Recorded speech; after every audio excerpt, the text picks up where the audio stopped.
Good evening, everybody. I'd like to welcome you to the City Council Budget Work Session number 3. And I'd like to ask everybody in the audience that can to stand as we start every meeting with the Pledge of Allegiance. I pledge allegiance to the flag of the United States of America and to the republic for which it stands, one nation, under God, indivisible, with liberty and justice for all. Thank you. All right, Council, tonight we've got Community Services. Mr. City Manager, you're on. If you guys want to start on page 91. Well, sir, I think we'll start and allow the director to introduce her staff, so you all know who's here. Welcome, ma'am. Thank you, Mr. Mayor. I think everyone in council knows I'm Sally Hine. I'm the Director of Community Services, the very best department in the entire city. Okay. And I have a full cadre of staff here with me tonight, and I'd like for them to stand up as I mention their names and then to remain standing. So you get a chance to meet face-to-face some of our staff. I know some of them you see at special events. Some of them are hiding in the senior center, and you're way too young to be going there, some of you guys. So I'm going to start with my Assistant Director, Nick Spurgeon. Nick's been with the city probably 20 years now, so Nick's my right-hand guy here. Matt Reno here in the front is our project manager. Matt is into everything and does a super job there. Robin Jones is our Executive Office Associate who keeps us all honest in there. Parks and Grounds, I think most of you know Ed Hall. Ed is with us today, does such a beautiful job out there with his staff in the parks. Historic Property, in charge of all things old, is Pam Williams, is our manager in Historic Properties. She can still stand up. This may be Pam's last year stepping up in front of you. She's told us that she'll be retiring later this year, so I want to give her one more opportunity to stand up and be recognized here. Tiffany Davis is the curator at the museum. Tiffany's right there behind her. So the next group I'll introduce is our Youth Services Bureau, and they're sitting in the back row observing everything. So we've got Wendy Wilcox as the Director of Community Services, Director of Youth Services, and Shauna Lindberg, her right-hand gal, is the Clinical Supervisor. For the gymnasium, we've got Duncan Churches here in the front, and Mike Lonergan, his right hand at the gymnasium. Rec and Parks is one of our larger divisions here. Matt Corley, and I think everybody knows Matt from special events if you've been out to Matt. Ken Hill Center, he's now the Ken Hill Center manager as well. Sherry Beach is our park operations manager, handles our ranger staff and allocation of fields. And Brian Hagan is her right-hand guy there in the back row.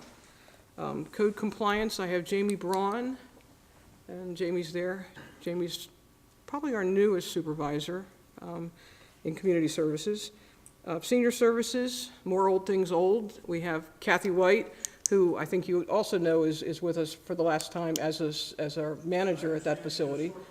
She's retiring as well this year. And Laurel Raymond, who is her assistant manager. And we've got one volunteer who's there almost as much as our staff, Dave Hackenberg here, who works with our computer center and anything else we throw his way. So as long as he's here, we're going to toss him out there for you. And then Carrie Robertson is last but not least, and she's our ice arena manager, and most of you have met Carrie very recently. So I personally want to thank all of this terrific staff we have in community services. Well, I hope you join me in doing that. We thank you. I mean, you guys do a terrific job. You know, we often say, police keep us safe and public works keep us healthy, but you make us pleasant to, you make it a neighborhood. So you guys collectively make it fun to live here. Your jobs, whether it be museums or fields or senior centers, gyms, you guys do that incredible job every day, and sometimes you don't get recognized for the commitment and the talent that you bring to your task. But from all of us up here, thank you for what you do all the time, because you really make really terrific. Mr. City Manager? I'd like to start with Community Services Administration. The Department of Community Services scope of responsibility encompasses a wide range of programs and facilities, including recs and parks, historic properties, public buildings, Ken Hill Center, Parks and Grounds, code compliant animal control, senior services, special events, the Youth Services Bureau, the ice arena, the Bowie Playhouse, and the gymnasium. The department also facilitates outreach efforts to the community through the community outreach specialist. Objectives for 2018, most of them are going to be listed with the individual divisions. However, There was an objective in 18 where the project manager was continued to work collaboratively throughout the year with Public Works to develop an implementation of the facilities preventive maintenance and work ticket software system, HIPPO. This project is ongoing, and I should say that it's doing quite well amongst the city staffs. So to identify problems and get them corrected quickly. It's still an ongoing objective. With regard to 19, the objective 1 was to assess the facility condition reports and prioritize maintenance need by October 31st, 2018. The second one is to provide 3 training sessions on HIPPO, which is that preventive maintenance software I just told you about, the HIPPO work ticket system, and facilities maintenance management and the maintenance staff by December 31st, 2018. Objective number 3 is complete first year of the new leaders program, which Sally has pioneered herself, and determine if it should continue by January 31st, 2019. One of the things we noticed since I've been here is that we were neglectful in that when people were assigned to supervisory positions, they weren't necessarily trained prior to being placed in those jobs, and we're trying to rectify that here, and Sally's doing a great job with the new leaders program. Number 4, the collaborative and emergency management to host a Red Cross shelter operations training course for the community services staff by June 30, 2019. There are no significant changes to that particular budget. As you'll see on the personal services, there are 4 people in that administrative component of this department, and the major expenses there are personnel, and over here on page 93, a significant amount for program supplements, community-based social services programs, emergency relief, education, and outreach committee grants, and youth leadership buoy. That concludes. Questions on community services? Kent Hill Center? All right, then. The Kent Hill Center serves multiple functions. The building houses city offices, including Youth and Family Services Division, a cable TV studio, and office suites are leased to community groups and businesses. I might note that that 100% of the available offices are leased currently. There are no vacancies there. Meeting rooms are available for both nonprofit and commercial entities for meetings and other activities, as well as city-sponsored functions. The objectives for 2018 were to renovate the landscape plantings at the Kent Hill Center in front of the multipurpose room and along the parking lot side of the building by October 31, 2017. That objective was completed. Coordinate with Public Works the FY18 renovations work by June 30, 2018. That objective was completed also. With regard to 19, objective 1 is to purchase and install interior signage by December 31st, 2018. Number 2 will be to coordinate with Public Works the FY19 renovation work for the lobby in rooms 121 and 105 by June 30, 2019. And just as a reference, that project is worth $210,000. Number 3 there is to investigate the electronic signage to display meeting rooms reservations by June 30th, 2019. There are no significant budget changes related to the Kent Hill Center. And once again, the personnel salaries and fringe benefits are one of the larger expenditures. Of course, maintenance of the building, since this is an older building, requires maintenance, and it gets a lot of use too, especially on the weekends. And moving to page 90, that completes the Kent Hill Center, Mr. Questions Mayor. on Kent Hill?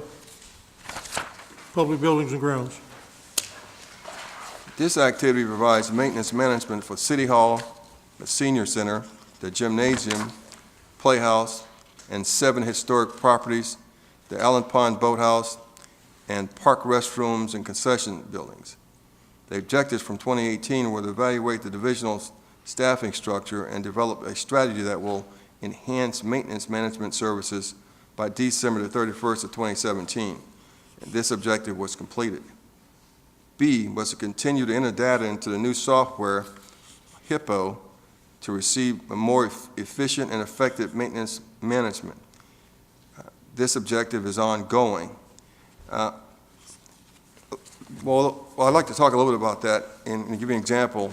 One of the things we're doing with regard to that maintenance management is identifying specific people within certain divisions and who will report maintenance problems into the system so they can be effectively managed rather than having emails coming from all different ways, and somebody's got to manage those. But once they go directly into the Hippo system, for example, in City Manager's office, Joan Comer is our person who makes the submissions. So we all report to her, she makes the submissions, she works with the maintenance staff, and that gets our issue quick attention, and there's no confusion by communicating from different ways.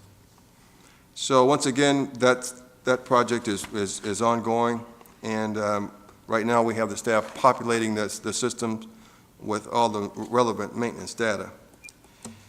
For 19, the objectives are professional painting of all the common areas of City Hall by September 2018.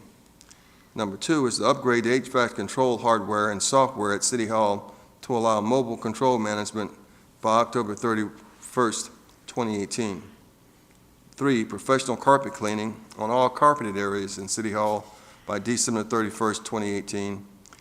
And to refinish the terrazzo floor in the lobby of the City Hall by December 31st, 2018. There are some significant budget changes in the public buildings and grounds. I would ask you to disregard the first sentence. The addition of the part-time HVAC position, that was done in last year's budget, and that will be stricken from this particular adjustment. However, there was a reclassification and upgrade of building maintenance mechanic, the senior to building maintenance supervisor at $11,012, and of the building maintenance mechanic to maintenance plumber at an upgrade of $3,907. The personnel services difference is from 7.8 to 8.7, which reflects a change from last year and the addition of a building maintenance supervisor. And also, other than that, the major expenses are associated with personnel and fringe benefits, and of course, repair and maintenance and supplies associated with that mission. Any questions from us on this? Question, public buildings. Housing inspection, code compliance, 99. All right. Housing inspection and code compliance. The rental housing inspection program, general code compliance activities related to residential housing and commercial properties, and the licensing and building permit functions of the city are managed by this division. The objectives for 2018 were to review and work with the Information Technology Department to determine the best way to link existing code compliance software programs by December 31st, 2017.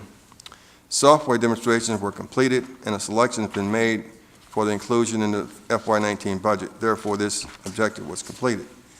To review and update the code compliance standard operating procedure manual by June 30, 2018. The code compliance operating procedure manual has been updated and this objective was completed. Objectives for 2019 is to evaluate the impact of modifying rental inspections occurrences from 14 months annual by December 31st, 2018. Evaluate community needs and performance indicators to determine if an additional code compliance officer is needed by December 31st, 2018. Implement new code compliance software and train staff by June 30th, 2019. There are no significant budget changes associated with this particular division so far. Our expenditures are online with the year before. No change in personal services. Costs here are personnel, contractual services related to grass cutting, and mowing and maintenance associated with court-ordered or municipal infractions or properties that have been abandoned. That completes our presentation. Question on on housing this. inspection code compliance. Mr. Wolfley? Thank you. A couple of quick questions. Rental licenses that the city collects, is that sufficient to cover the associated inspections that are carried out as a result of that, or are we at a loss on that? That was set up to cover the cost of inspections. It's something we're going to be looking at this year when we make a decision as to whether we need to shorten the time frame or lengthen the time frame. Thank you. And then the next question I have is on repeat offenders or problem properties. Is there a process where there is a particular owner for on the city side or on the code compliance side for problem properties? That is to say, people who have repeat complaints against specific properties, they kind of seem to linger around, and you get some, multiple complaints from either the same neighbors or from varied sorts. Is there any process in place for managing specific properties? Well, there's a couple of ways to address that. One is that if it is actually a municipal infraction, the fines can increase as you issue multiple municipal infractions. We also have a repeat, and when we get to the fees a little bit later, there's actually a fee for people who are multiple repeaters of issues. We charge them for cutting grass, for example. The second time around, we charge them an extra fee of, I think it's $100, in addition to the cost of actually cutting their grass. Right. But I guess what I'm after is, if, for example, I know that an address has a problem, say, for example, mowing the lawn, they refuse to do it, is there a process for managing and paying particular attention to that property without having to rely upon constituents to repeatedly call? That is to say, is there a process that says, hey, we know that 123 Elm Street is a problem, and we're going to put them on the watch list, if you will, and how does one, as someone who has made multiple complaints, know and feel that code compliance is being reactive and responsive? So we don't have a formal program that allows us to do that. The city is divided into quadrants, and the code area for each quadrant, different code officer in each quadrant, and they get to know their areas pretty well. So the answer to your question is yes, we do keep an eye on properties that have multiple complaints. Unfortunately, we can't solve problems as quickly as people would always like us to solve problems. We're required to wait a certain number of days once we notice a problem, and we do encourage residents, and I would do that tonight, to contact us. If you're living next door to the house, we have 20,000 residences in the city. If you live next door to that house and that grass is already up to 10 inches, give us a call, send us an email. We'll be happy to make sure we get there the same day or next day at the very latest to be able to start the process again on that situation. When it actually becomes, there is a truth to certain properties being more problematic than others, and they will continue to have different issues, not always the same one, but multiple issues. And unfortunately, the way that we have to resolve those is by sending them a warning letter. Then you can issue a municipal infraction, but then if they choose not to comply with that, then we have to go through a court process. And taking these to court takes at least 3 to 6 months after you've reached that point. So it isn't as fast as people would like, and that's a fact. Agreed. And I'm just trying to see if there's any way we can make constituents more aware of the good work that's being done to pursue those, because I think a lot of times people say, hey, I made the complaint and I didn't see anything. Yeah, someone mowed the lawn once, but look, it's back again. And they feel frustrated, and I've spoken to some people and they're just throwing their hands up and says, well, what good does it do? I've complained twice already. And I think that a lot of times there is a lot of effort that's going on, and I'm not sure that the best way, if we've yet solved that conundrum, as to how to make sure people are aware that we're doing what we are for the people who are complaining. And we can look into that too, to see if there's a more public way to provide that information backwards. Certainly if we get a phone number, oftentimes people want to be anonymous. They don't want to tell us who they are, and we respect that. Sure. So we don't have a way to get back. But we can look at one, encouraging people. Unfortunately, it does become public information once that information is dispensed to us. But we can look at that. We can also try to come up with a better system, perhaps even online, with technology being what it is, and with new software that we're going to be getting next year, maybe there'll be a better way to do that. It may be possible to, a small thing, would be to publish the workload and performance indicators. If you look on page 99, you'll see that that there were 4,500 complaints reacted to by that organization, and the number of citations and municipal infractions, which is an exceptional workload for 9.4 people. But we could maybe try to, market that a little bit better and Yeah. and I talk think that up at maybe some association meetings or our community meetings or that sort of thing. Okay. I think a combination of both those approaches might be helpful. Thank you. Got it? Any other questions? Sorry, Mr. Stev. Yeah. Thank you, Mr. Mayor. Thank you for joining us tonight, Ms. Hines. Good to see you. Following up on Councilman Wolfley's questions, one quick thing I wanted to know, when our housing inspector going in, I think it's Dennis, right? I'm sorry, say that again? Dennis is our housing inspector, right? Yes, Mr. I mean, not to call him Murphy. out particularly. I've Yeah. gone on right-alongs with him before, and Yes. he's really great. Is he seeing data from code enforcement when he goes to a particular property? So, he's scheduled to visit, 5 houses in a given day, let's say. Is he seeing records from code enforcement to know that, hey, this particular property's had complaints about, something structurally being off, that when he's going in, he knows to look specifically for that thing? I mean, his inspections are pretty thorough from what I can tell, but I'm just curious if that data is being shared. He has complete access to all of that information. They share the same databases. Okay, and that's a part of his standard operating procedure, is to just take a quick look at any notes or history on a particular property before he's going in, so that he knows to pay attention to certain things, or? I can't tell you that is standard operating procedure. There's a Okay. lot of inspections being done, and, I'm not sure that he would have time to go back and look at the history of every single one.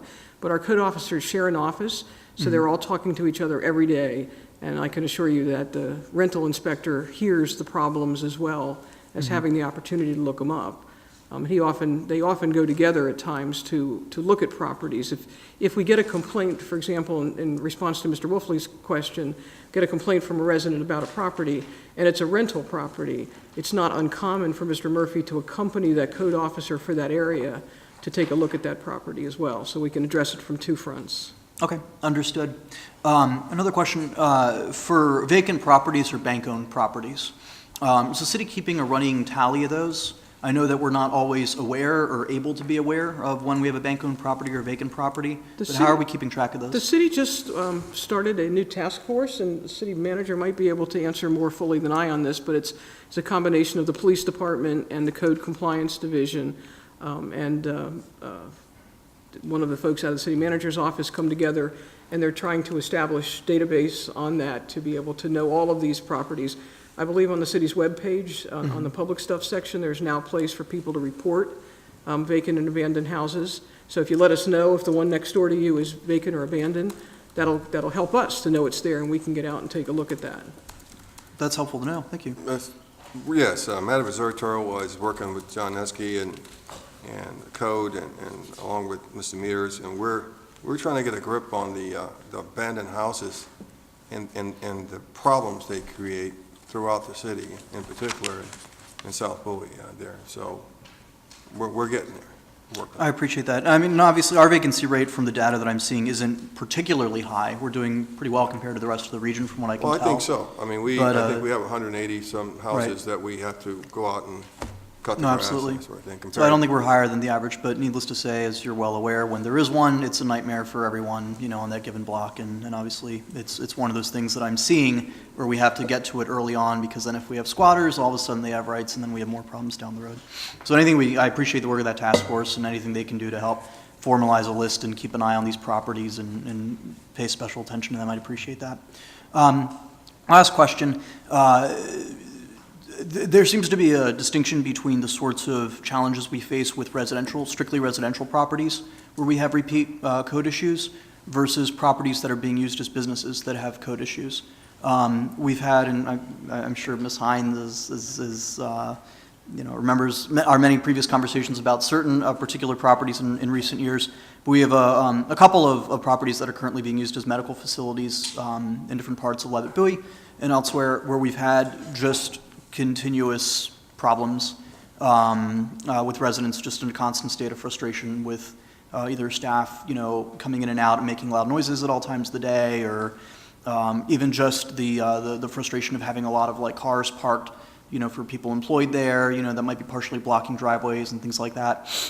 I'm wondering for residential properties, in particular ones that are being used as medical facilities or as businesses that are a little bit more involved than just someone working at home on a laptop, is there a way for us to create within our code compliance rules a special set of fees or penalties that could be applied specifically to residential properties being used as businesses that are repeat violators? In other words, if it's a medical facility and we've had 5 different complaints in a year about them leaving medical waste out, can we slap a $5,000 fee on the business that owns that property? Well, we'd have to run that by Alyssa and look at the equity issue and whether it's supported by state law and that sort of thing. But we can certainly research it. I'd really appreciate that. I know I followed up with our state lawmakers, and I know that other members of council have in past years, and my understanding is that federal and state law protects, a business's right to set up shop in these areas. I've had residents, I think Mr. Wolfley was CC'd on some emails this week. We had residents saying, can't we just change code to keep, medical facilities from setting up shop? And my understanding from previous year's work is that's not possible. We couldn't make such a law. But if we can look at having our fine structured in such a way, not so much that we would necessarily discourage someone from setting up shop. A lot of these places do good work and operate fine without causing any trouble. I don't want to get anyone who's doing good work and not being a problem in trouble. But anything we could do that would really motivate, in particular, a corporate owner who might be out of state to get on top of some of these things for some of these repeat offending properties, I think could go a long way in helping us to resolve some perennial issues we've had. So I'd appreciate an opinion from Alyssa or whomever if need be. Thank you. We'll investigate that, sir. Thank you so much. That's all I had. Dr. Trout? Thank you, Mr. Mayor. Mr. City Manager, I have a question. I do not know the name of this software, but there is a software that is used in Laurel, Maryland. And I'm gonna give it a name, but it's not the correct name. I'm gonna say it's an interactive public works software. And they have it in Laurel where let's say I'm a resident and I see that there's something wrong. What I can do is go to that software. There's an app for it. So the residents have the app. You go to that app and you pull up the app and then you put in what the problem is. Right. And that information automatically goes to Public Works and hits the appropriate people in Laurel. And they've been using this, I know now, for at least a couple of years. I do not know the cost of it. I'm just suggesting that we may want to check with Mayor Moe or some of his people up there, because I just heard that we're talking about getting some additional software.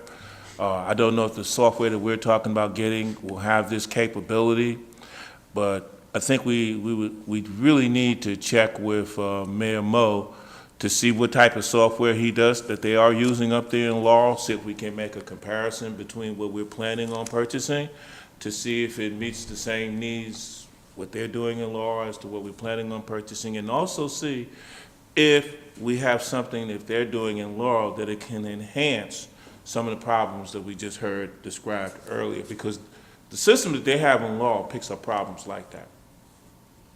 I'll check on it. Okay. And I've seen it at one of the, a couple of, I was at an MML dinner sitting at the Laurel table, and a couple of the council members up there were showing me how this application works. And it's really nice. It looks very, very, very smooth and easy to operate. So that's a suggestion. Okay, other objectives for 2019. I'd like to know if it's possible, I think it's possible, but I'd like to know, can we address short-term rentals? And when I say short-term rentals, I'm talking about rentals, I don't want to give any names out, but I think you know who I'm talking about. It doesn't necessarily have to be that particular, but, yeah. But see, the problem is, you have a new concept in short-term rentals, and all of our laws do not address the new concept.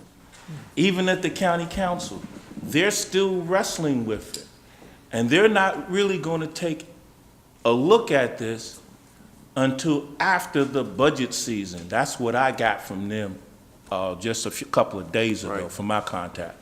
So I think if we could get number 4 as an objective to address, look at what we can do from an ordinance standpoint, legislative standpoint, at the city level, as to what we can do with regarding to short-term rentals. And if we do a real good job, you're gonna find that the county council is gonna mimic what we do. Because they've done that exactly, I'll give you an example. They did that with the Economic Development Fund. That Economic Development Fund on the county council level is a carbon copy of the one that we have in the city of Bowie. So I just raised that as an objective for 2019 to address the short-term rentals and see what we can come up legislatively or put in an ordinance to address, because there's nothing really at the county level that really addresses that right now. Right. And I'm also hearing that it's very limited at the state, what they're doing with regard to that as well. Well, you're right. I just saw some draft legislation from the county on this particular issue. And what I'll do is I'll get Mr. Minor to work with Code and Alyssa and see what we can, and see what's feasible. Right. Under this, considering the legal circumstances that is rather new and not regulated. Because we might be helping them, because, you know, like we did with the Economic Development Fund, they copied us 100%, exactly, verbatim. Yes, sir. I think, correct me, it's my understanding from a meeting I went to, Jamie and I went to with the powers that be at Prince George's County. Currently, that type of rental is prohibited in the county, and See, I didn't get that, because I've been asking it. I asked One that- time you get, it's I prohibited. asked that direct question to Yeah. an administrator who manages the code enforcement officials for the county, what was that, 8 months ago? And I was told that it was prohibited. However, they did say that there was legislation forthcoming that was going to be liberal, most likely, and allow it. And that's what's happening right now. So in response to your request, what I'll do is I'll get all our heads together and see if we can come up with an objective that's feasible, that we can reach, considering the legal aspects of this particular question. Outstanding. Let's talk about Airbnb, right? Yeah, I didn't want to But mention any we're not names. saying the word here. That's, yeah, okay. Here, no objection for the new one, new objective. Okay, any other question on, let's go senior center, senior services? Yes, sir. 102. Senior Service is responsible for the maintaining a multipurpose center offering classes, educational programs, trips, groups, clubs, special events, fitness facility, and activities for adults 55 years and older. Transportation is available within the city limits of Bowie to seniors and adults with disabilities. The Senior Center also provides information and referral services for seniors, their families, and caregivers. Prince George's County Department of Family Services sponsors the nutrition program that offers both congregate and homebound meals Monday through Friday. The center provides liaison service through its advisory advisory board. Information about the Bowie Senior Center is available to the community through monthly newsletters and on the city's website. In 2018, one objective was to plan and host the Senior Center's 40th anniversary celebration by December 31st, and this objective was completed. It was conducted in September of that year. The second objective was to develop a replacement schedule for the center's fixed assets by May 31st, 2018. The replacement schedule for those assets has been compiled and the objective was completed. C, determine the best and most effective method for communicating to seniors within the city of Bowie by April 30, 2018. A plan to improve communications with seniors has been established, and in particular through our communications plan, we believe we enhanced our communications with seniors effectively. Objective for 2019. The Wellness Coordinator will offer an evidence-based health and wellness program by December 31st, 2018. In accordance with the National Council for Aging and National Institute of Senior Centers accreditation requirements, the center will seek the 5-year national accreditation status for the third time by June 30, 2019. There is one significant point in the budget. We added a part-time driver hours for Mondays so that we can provide transportation to our seniors on that particular instance. And if you look down at personal services, you'll see that there is a 0.2 of an increase from 15.6 to 15.8 FTEs because of that increase. Otherwise, the salaries and wages and fringe benefits are a large part of the budget, along with our utilities, repair and maintenance, operating supplies, and of course, $23,000 for repair and maintenance supplies. Are there any questions about the senior center? Thank you, Mr. Mayor. Mr. City Manager, thank you. A couple of questions. One, on the objectives for 2018, you have item number C, and you said that the plan has been communicated with the centers, has been established, this communication plan with the seniors has been established to improve communication. What is that plan? If it's lengthy, maybe you could just give us a Well, letter. if you recall, sir, in September last year, I briefed you all on the communication plan that we had written. Right. And in that, there were significant components in the plan as to how we would communicate specifically to people. Okay. In particular, with the senior center, we use bulletin boards, we use the website, we use other specific communications, and I would have to go look at the plan and talk in specific, but we are within the area, there are certain places where we know seniors congregate. Right. We make it a point to put our news on the bulletin boards, because many of these seniors are people who like to see paper and Right. we read bulletin boards as opposed Right. to, and we recognize that. So we focus on that aspect of communicating with those seniors at those locations, the library, the senior centers, and other places where we know they congregate.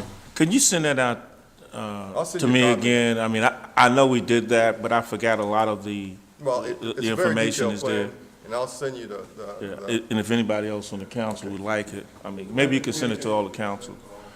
I remember some of bet. those things, but I just couldn't remember exactly, what they all were. Also, on objective 1 for 2019, the wellness coordinator to offer evidence-based health and wellness program. So we're talking about someone who's medically certified to do this? Go ahead. Because when you talk about a wellness coordinator, that's what I think of. Not necessarily a MD. A nurse practitioner would suffice. No, we have a wellness coordinator there. That's, Mark is our wellness coordinator, and the evidence-based program just means that instead of sending somebody to a exercise class and just saying, come on in, we're going to work out for an hour a day, to be evidence-based, and I'm sure you're probably more than everyone knows that, it's a matter of having standards in there, that we're going to be able to say at the end of it that individuals lost this many pounds or this many inches, so it'll be evidence-based. There'll really be something at the end to say it's been successful. Right, that's what I was trying to ascertain. Are we doing something along those lines? And if we are, who's administering them? And if whoever the person is administering them, what is the credentials? So our wellness coordinator is going to be the person that administers this program. Credentials. I think it may be a diabetes-based program. I'm not 100% sure of that, but we can get you information about if we have one identified as a part of what we're going to be doing here. Yeah, if you could just send me the information on what the Will credentials do. are so I can take a look at it. Sure. Based upon my background. Will do. Thank you. And I'll start off by kudos to you and all the staff at the Senior Center. Do a fantastic job. Get so many compliments on an ongoing basis, day in, day out, for the services you provide. So you ought to take no small measure of pride in the work you do, because it's well received. A couple of quick questions. We already covered one. I'd like a copy of the plan, too. I've had a couple of people who have indicated a need for computers up at the center, and I don't know if that's your budget or IT's. The computers were actually submitted through us, but they're in the IT budget. They're So in we'll be IT. replacing all the computers in the computer lab Oh, good. in FY19, Excellent. upgrading them. And then a quick question on the meals program that we have. For my edification, how's that operate? I'm not familiar with it. That's a county-based program where the meals are prepared at a central kitchen and brought to us, and then our bus drivers so similar to the Meals on Wheels program that you see, but we also deliver them out that way. We also serve hot meals at the senior center every day. There's a hot lunch program. Now, is the one at the center also supported by the county? Yes, Excellent. they're brought out. Our kitchen there is not designated to cook food in, so it comes in prepared to us. Excellent. Thank you very much. I think it's a nice, good collaborative effort, and I think it's important to try and take advantage of the services the county offers wherever possible, so that's great. Thank you. Thank you. Any other questions from seniors? We'll go the opposite, we'll go to youth services. Yes, sir. The Youth Services Bureau is jointly sponsored by the City of Bowie in the state of Maryland and Prince George's County. Primary goals are to promote positive youth development, prevent juvenile delinquency, reduce family tension and conflict. The staff provides direct services in counseling, family, group, and individual, information and referrals, crisis intervention, suicide intervention, substance abuse intervention, community consulting, drug and alcohol-free events, school intervention, teen mentoring programs, and court and school liaison. In FY 2019, the Bureau expects to receive approximately 89% of its funding from the City of Bowie, with the remainder coming from the state, from $95,117 in state funds processed through Prince George's County Local Management Board, $30,000 from Prince George's County Council, and $24,000 from fees and donations. The objective for 2018 were to expand and update mentor training curriculum for teen mentoring program to include diversity training, mental health awareness, and other special topics by December the 31st, 2017. And this objective was completed. To deliver, in collaboration with the Senior Center, a coping with grandparenting program for seniors who are caring for or raising their grandchildren. This objective will be completed by June the 30th of 2018. It was completed on March the 29th. So there are no significant changes to the budget. There is a 1/10 of an increase in the FTEs. For 2019, however, the objectives are: one is to expand mindfulness programming, which is helping children learn ways to calm themselves in challenging situations, to one new school by October the 31st, 2018. Expand participation in the Dream It, Be It program at Bowie High School from 6 to 12 students by May the 31st, 2019. This is a counseling program for girls in particular. The major expenses in this particular program are personnel expenses, wages, salary, fringe benefits, with some material expenses listed on page 107. Any questions about Youth Services Bureau? Question about youth? Animal control. Oh, I'm sorry, Mr. Wolfley. Yep, several questions here. In keeping with the comment on the senior center side, how many of the services that we offer here through our offices are also available through the county?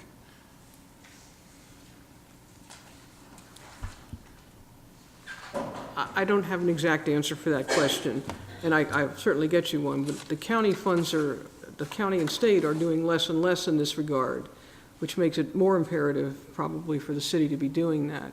We could try to get you a list of, our cooperation with the county is more on a grant basis. They provide funds to us to run programs. We attend, there's workshops and things that we speak to the county on, but they're doing less of this, and the youth services bureaus are doing more of this.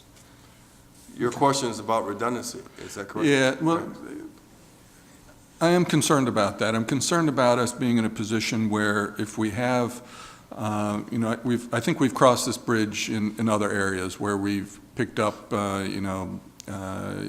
Parks and Recreation, for example. We have a long track record of providing, a lot of services that I think has resulted in us not getting the full services we need or would otherwise get from the county because we are providing so much of it ourselves. And I'm concerned about the same thing happening in this arena as well, where we have ourselves a situation where we have an organization that there may be the same thing slowly creeping in.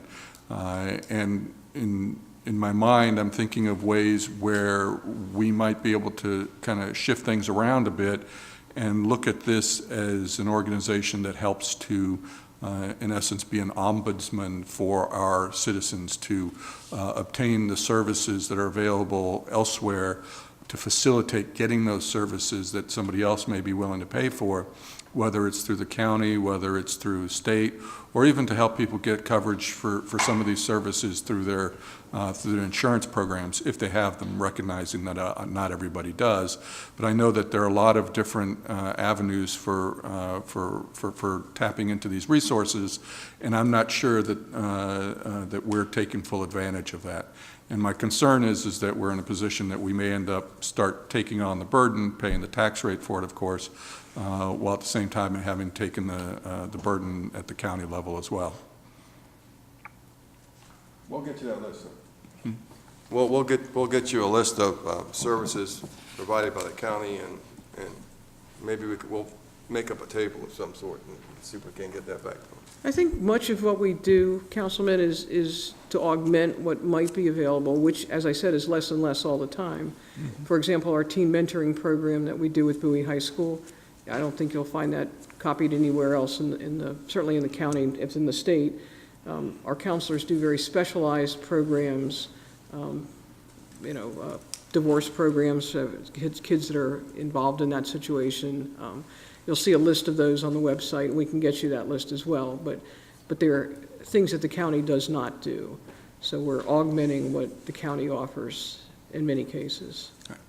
Thank you. Any other questions from you?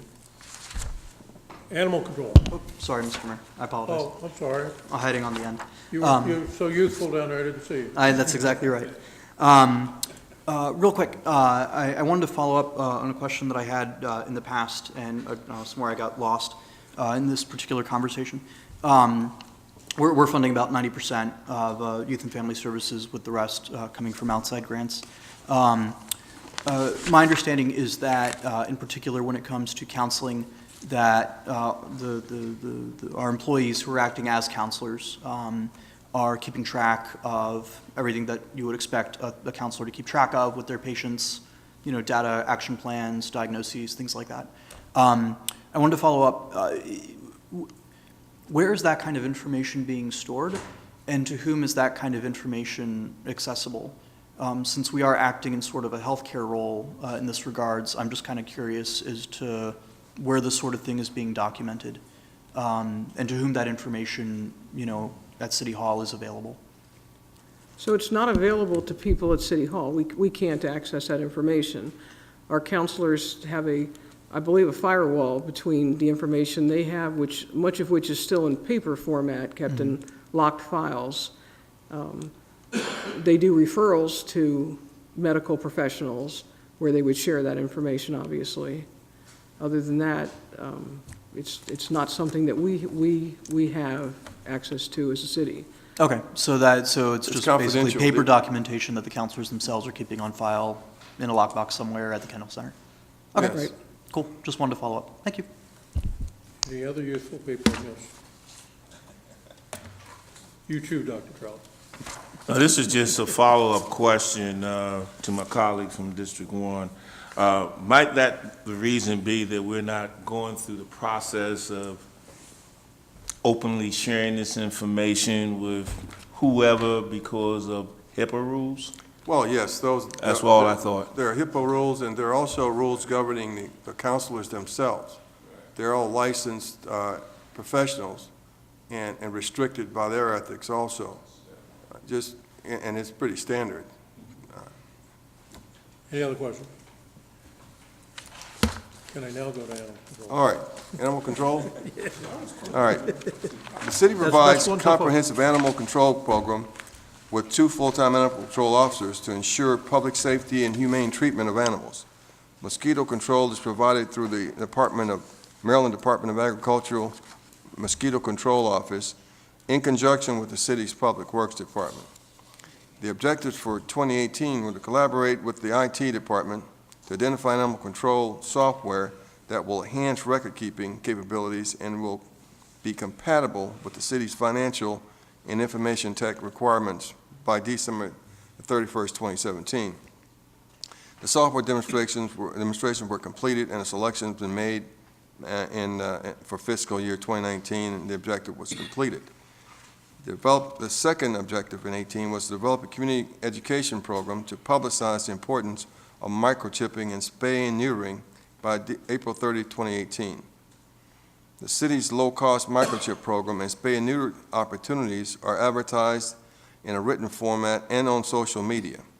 Materials are also distributed in City Hall and by animal control officers, and so therefore that objective has been completed.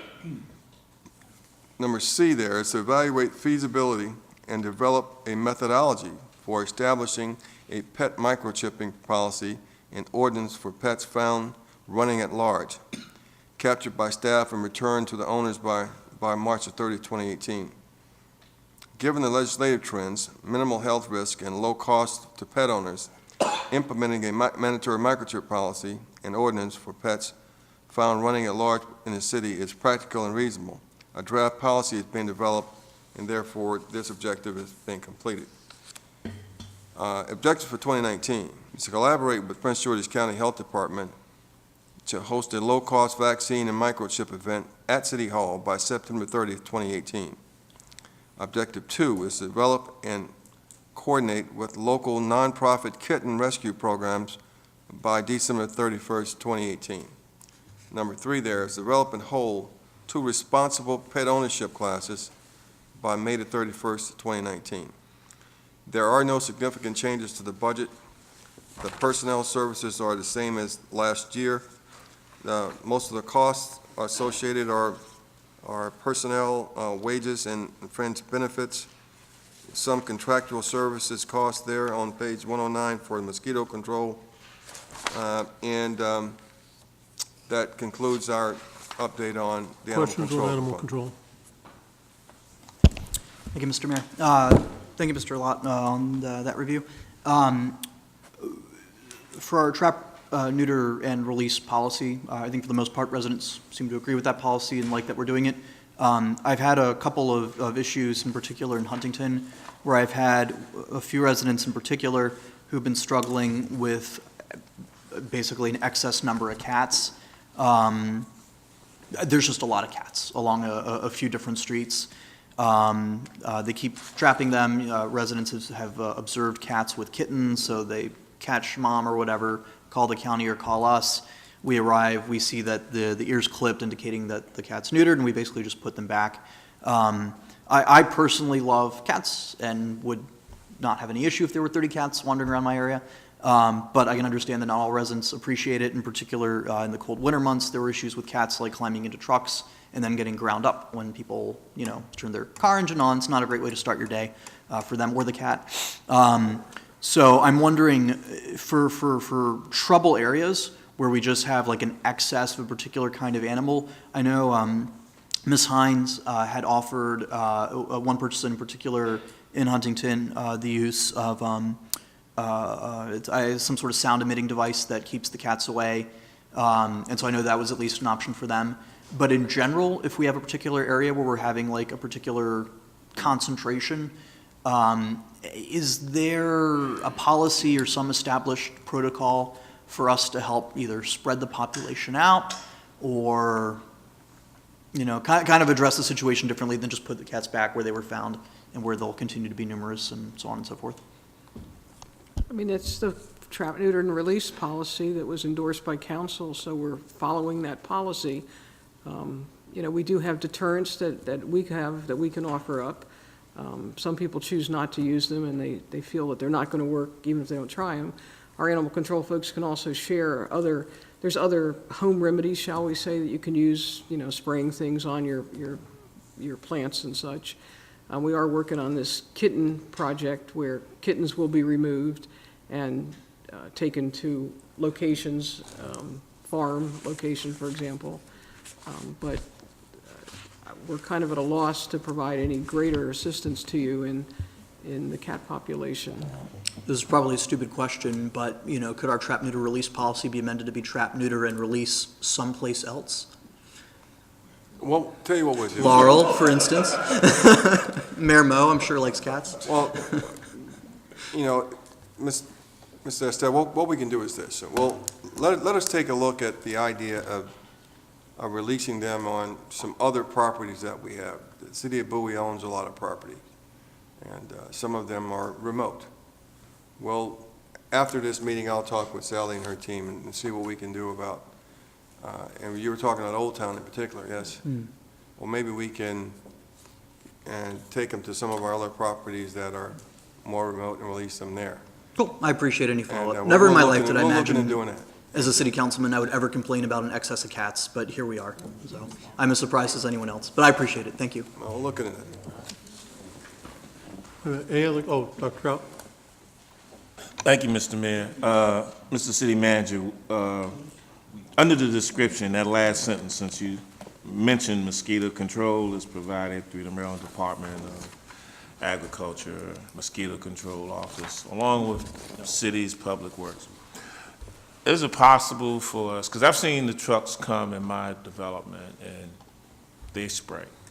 Is it in any way that we could give, like the HOA, some warning that they're coming in to spray or something like that? I know that was something that some of the other municipalities had a problem with, where spraying was coming into their municipalities, but they did not know when the spraying was going to take place, and some of the residents said that they became sick because of the spray or something like that. So I was wondering if there's any way we can notify the areas before we spray, since. Well, we'll try to do that, sir. Well, let me look into that and see how the process goes. We do have, Because if we can, I'd like to make that as an objective number 4 for 2019. all right, notification of HOAs. Hearing no objection? Any other questions on animal control? Recreation and Parks. All right. The city provides recreational opportunities and park amenities for use by its residents and guests.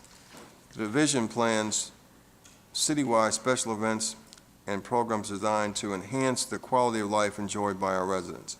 Activities include Memorial Day Parade, Bowie Fest, 4th of July celebration, International Festival, Hall of Honors, holiday programs, the city's Sunset Concert Series, Old Town Bowie's Concert Series, Bowie's Farmers Market, Intergenerational Breakfast with Santa, and Beautification Awards program. The division also includes an arts component that maintains art galleries in the City Hall, awards art grants to local artists, and provides support for performing arts groups. The objectives for 2018 were to collaborate with Parks and Grounds to identify appropriate locations for additional bike racks at city parks by September 30th, 2017. This objective was, an inventory was taken, and a 5-year plan to increase the inventory has been developed. Therefore, this objective was complete. Number 2 there was to evaluate the impact of Allen Pond Park construction project on activities associated with the area, and the objective was December 31st. As you all know, we postponed the construction and diverted the funding to White Marsh, and so that action was postponed. Number 3 there was to review the ball field fees structure to determine if weekend field fee is appropriate by the December 31st, 2017. Previous allocated but unused weekend time has been reassigned to address field shortages. No fees will be imposed, and the objective is completed. D there, to review Chapter 17 of the City Code, park rules and regulations, and make recommendations on amendments by June 30, 2018. The staff has reviewed Chapter 17. Recommendations are being finalized for the City Council review, and that objective has been completed, and we'll be bringing that to you all. The objectives for 19.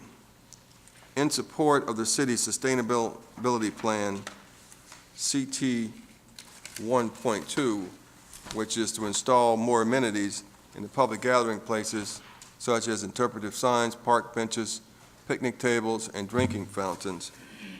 In support of that particular strategy, the feasibility of implementing a memorial bench program by December 31st, 2018. Number 2, investigate the Canadian geese mitigation strategies, including erecting bald eagle and red-tailed hawk nest structures at Allen Pond and Centennial Park by December 2018. Number 3 there, enhance the special event registration to include online fillable registration forms by January 31st, 2019. D, in support of the City of Bowie's sustainability plan, CT 1.2, which I mentioned earlier, and MC 1-1, which is develop and implement promotional campaign to bring awareness of existing trails for biking, hiking, and family walks. We will install a minimum of 4 bicycle racks at city facilities and parks by March 31st, 2019. Number 5, in support of the City of Bowie sustainability plan strategies, CT 5.2, FW 2.1. FW 2.1 is to create the city-sponsored wellness initiative by partnering with local organizations. CT 5.2 is work with churches, nonprofits, businesses, and other organizations to host diversity and cultural awareness gatherings and/or events. Therefore, in support of the city's sustainability plan for CT 5-2, FW 2.1, and ED 2.1, provide at least 3 city-sponsored health, wellness, and fitness programs in city parks by June 30th, 2019. There are no significant budget changes in this particular division. The personnel stand at 13.5 like last year, 13.5 FTEs, 777,200 in salaries and wages and fringe benefits over $250,000. Contractual services are a large expense since we use funds to include city concerts, Bowie Fest, annual programs, and all the listings there under contractual services. Also, there's an exceptional equipment rental with a $48,300 listed on page 113. And of course, finally, 2 significant notes. On page 114, there's a $47,100 expense for materials, supplies, and minor equipment associated with those events. And under other charges, $90,000 in annual contributions toward the operating expenses of the Bowie Center for Performing Arts and for the Arts Grants Program. That concludes my briefing on that, Mr. Mayor. Questions on recreation parks? Mr. Stev? Thank you, Mr. Mayor. Can you remind me real quick, Mr. City Manager, and I apologize, we've covered this before, what is the Canada geese mitigation strategy about? I don't remember offhand. My understanding is that this is an effort to stop the Canadian geese from camping out on our ponds and thereby camping out and soiling those areas. Not And- very Canada-like. I beg your pardon? Not very Canada-like. Well, no. They have a but it's, tendency to they- foul the they- area. The mayor's clarified it in language that I can understand readily. Thank you, Mr. Okay. Mayor. With a pun, naturally. Quick question on our park ranger positions. I've done some ride-alongs in the past with our park rangers. They do great work. I've seen kind of the extent of their responsibilities.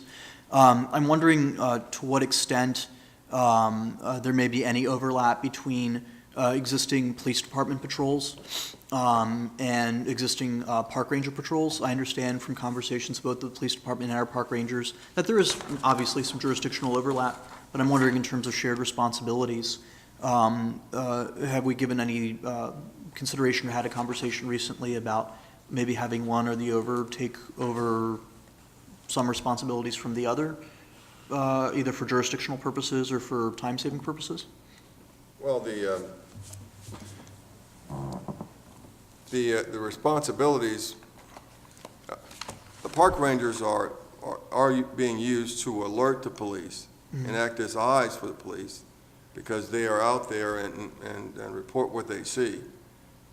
But because of the exceptional difference in the functions and the requirement to be a certified police officer to do that job, we have not, there isn't much of an overlap other than, you know, the park rangers being eyes for the police department who can alert them like no other because they're always out there involved and on our properties. Understood. Okay. Maybe if you could provide any follow-up, and the answer may very well be no, on, you know, whether it's possible to have, you know, our police officers doing the sorts of patrols in park areas that park rangers currently do to free up our existing park rangers to take care of other tasks, you know, or anything like that down the road. And the Well- answer might very well be it doesn't make sense, but We'll I'm have a just curious. discussion. We'll look into the possibility of overlapping, but we do have a bit of a problem with the police certification issue and Okay, enforcement issue. fair enough. Thank you. Mr. Wolfley? Thank you, Mr. Mayor. Again, thanks again to all the staff that make it all possible. The Parks and Recreation also get a lot of kudos out there on the campaign trail, if you will. A lot of appreciation goes in is recognized for the work you do. A couple of quick questions. One of these things that kind of caught me by surprise was a couple of people asked about cricket pitches, which to me was kind of out of the blue. I was familiar with people who played cricket many, many years ago, and they were all English. But I know now it's a lot more, you know, gaining popularity in this country. And several people asked if there were resources that could be put to use to serve that need. Well, Ms. Wolfley, I don't, at present, all of our assets are gainfully employed. I mean, we would have to divert something from something else. And of course, we'd also have to gain the necessary expertise. And so that could take away from our current efforts too. But if the council wants to transition into cricket, and we'd have to study it and come back and tell you what it will cost, and that's right. So currently, we have 3 cricket fields here in the city that are at school sites. So the cricket groups have partnered with the phys ed teachers in some of the schools and developed that with the school park and planning kind of concept. Yep. So we are not getting overrun with requests. Cricket fields are large. They would take up 2 ball fields to make 1.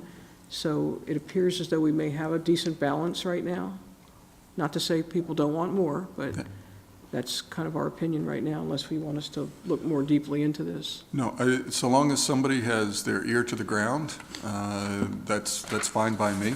I just know that it's kind of one of those up-and-coming sorts of things. My understanding is it takes space, but not a lot of management of that space. I think it involves just mowing the grass, and there's some small area in the center that needs attention at construction time. But so long as you guys have got your finger on the pulse, I'm happy with that. Another question for you.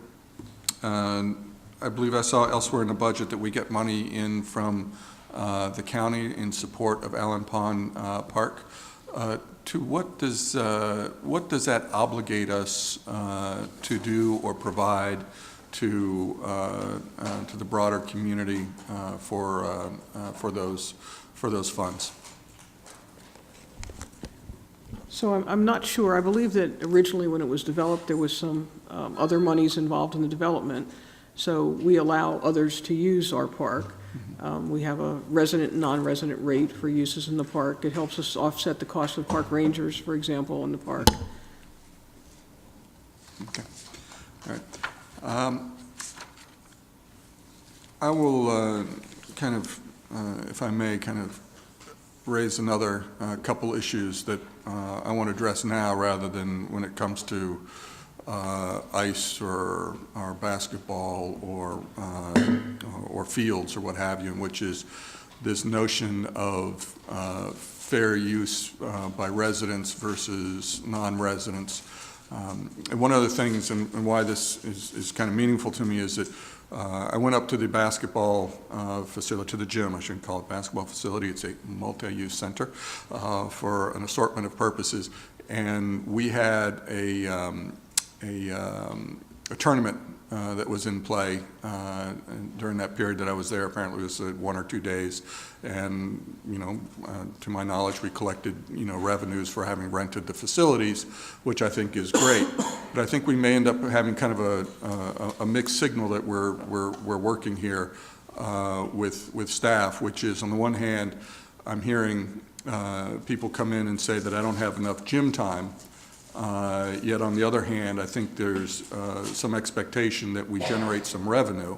So we come to a situation where, my kid goes up to the gym, finds there's no gym time because it's been rented out for the weekend, and mom and dad come back and they're like, we don't have enough gym time, or we don't have enough resources available. So now I need to go build another gym to accommodate the requirement, which in fact may not have been a requirement at all if I hadn't been so interested in collecting the revenues on the gym time. And I think that that's a balance that we have to try and figure out what the right answer is. And I'm not sure that we've got the tools to do that at the moment. I see, when we look at our rates, and I know we're not going to talk about rates here this evening, and I'm not trying to get into that. Yes, we are. Are we? Yes. Have we? Oh, I didn't see that. Yeah, it's next section. Next section, all right. Well, I'll still cover it now then, how about that? Which is, if we are going to have rates for residents versus non-residents, we have a lot of uses for these facilities that are listed, for example, for a group, for a tournament or what have you, but we don't have any insight. There's no transparency about who it is that's coming in and is actually a resident versus a non-resident. And I'd like to see if we can put some further thought into our rate structure that would allow us to put some sort of mechanism in place. It would probably be a different way of tracking. It would not be the current way we do it, that would allow us to say, hey, I've got kids that are on this basketball team, and 65% of them are on this team, or 80% or 70%, pick the magic number, are in fact city residents, but others are not, and that's fine, so long as there's some balance. Do you have any insights on some alternative ways we could do this?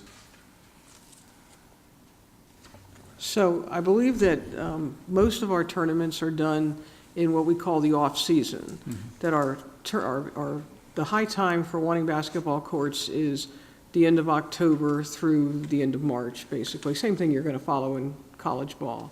So most, if not all of our tournaments are outside of that time frame, which is what you're seeing right now going on. I believe that almost all of our tournaments, if not all of the tournaments, are resident tournament groups. Looking at my gym manager, he shake his head at me, but I believe that to be true. So we are already just dealing with the resident group. You know, it might be run by a resident AAU group, a resident Boys and Girls Club. So we are already. Now, when you get to tournament play, you are going to have other people involved. That's what most tournaments are about, bringing others in to play. Yeah. So I recognize that a lot of those groups that, and again, I don't want to focus just on the gym. This is, to me, it's kind of the broader, all the facilities. I recognize that there are resident groups, but I don't believe that all the resident groups, to your point, are filled with residents who are playing whatever sport it might be, volleyball, basketball, hockey, whatever, it doesn't matter. And my concern is that I have these resources and I have become a facility for someone's business enterprise as opposed to a facility for my kids to go up and play a pickup game of basketball. Because if my objective is, if I've got people complaining that they can't go play basketball, off-season or not, on a Saturday, there's no space to play pickup game, and they come in and say, hey, I'm short on basketball space, then, okay, so now you want me to build you another facility, which I understand, except that I just rented out the facility to somebody else who's in effect on a business operation. And it may not be universal, but it's an example, and I'm sure that the same thing applies in the realm of ice, and I'm sure that applies in the realm of fields as well. And I'm concerned that we may be having a sense of false demand for the facilities, because in my mind, the expectation is that the facilities are for our residents' primary use, with, in effect, the surplus, if you will, made available to others to make it, a pleasant experience for, someone to have their friend, or visitor, colleague, neighbor that's outside the city to come and play with them from time to time, but not necessarily to be a situation where I've got a real heavy influx of non-residents in these various programs that are driving up my actual capital costs in the long term, because now I have a perceived scarcity of time, when in fact, I've actually just sold it off. Well, what you propose, sir, what you speak of is how we currently conduct business, both at the gymnasium and at the ice rink. Are you proposing that we don't do tournaments, or become more restrictive and leave those guys out? I mean, we can do whatever you like, but currently this is sort of how we do business here. We have tournaments, we have an off-season performance, we try to facilitate all takers at our facilities, especially those who advocate that they have a buoy base, and they do. So. No, absolutely. I mean, for me, it is a question of whether or not our citizens are getting shortchanged in terms of the amount of resources that we're making available for them. And particularly if I've got to go out and build more facility, and before I start building more facility, which obviously we're committed to doing on an ongoing basis whenever requirements meet, but I'm at a loss when I find myself spending a lot of time, not selling a lot of time to outside organizations or people who are, non-residents. Mr. Mayor, Perhaps, can staff quantify for us the amount of hours that are sold and to whom they're sold? And what, if we get some hard data on how many people are using it, and then we can come back and make a judgment on that, say, if the gym is empty and we're selling it, I don't have a problem with that. well, Likewise. we do have, Displacing- we do if have we're some data, displacing Mr. Mayor. kids that wanna Right use now, it. if we look at the rented hours of the gymnasium, the residents get about 3,023 hours. Non-residents get 618 hours. Yeah, but the issue that I'm raising, though, is that the resident hours doesn't mean that those are actually residents using it. It means that a resident rented the gym, whether it's because they have an organization that's in the city, which is fine, but then they're pulling in people from other parts of the area, from the entire region, and as a business enterprise, that's fine. But if it's shortchanging me and skewing the usage so that it's no longer principally served by, it's principally serving residents, I don't know that we've got numbers that can support that. Well, And- we don't. I'm not sure we have we can pry that information from those people and without causing more problems than we would if we didn't. Problem, invasion of privacy issues, we'd have to audit them, and we just don't have the staff to do that. What we'd have to do. The only way I see to fix that is to stop those sort of activities where somebody brings something in and charges fees, and that might be problematic in itself, but that's not my call. We're administrators. We're doing it the way it's done. We have an SOP. We have a certain set of procedures. If the council wants us to change that and eliminate one usage or another, we'll enforce it, for sure. Okay. Couple other questions as well. One of the things that we have, and again, this gets back to the broader picture, which is for park and planning. We always feel that again, that we're getting shortchanged, and I'm not sure that that's really the case. But I know that we have facilities that we've used here in the past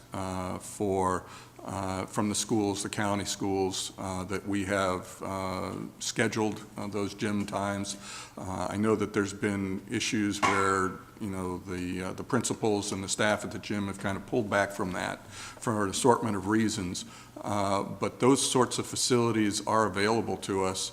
I think if, I'd like to see one of the objectives be to see if we can reestablish some sort of a relationship with the county schools and park and planning so that we can perhaps more fully utilize all of the resources that are available in the community.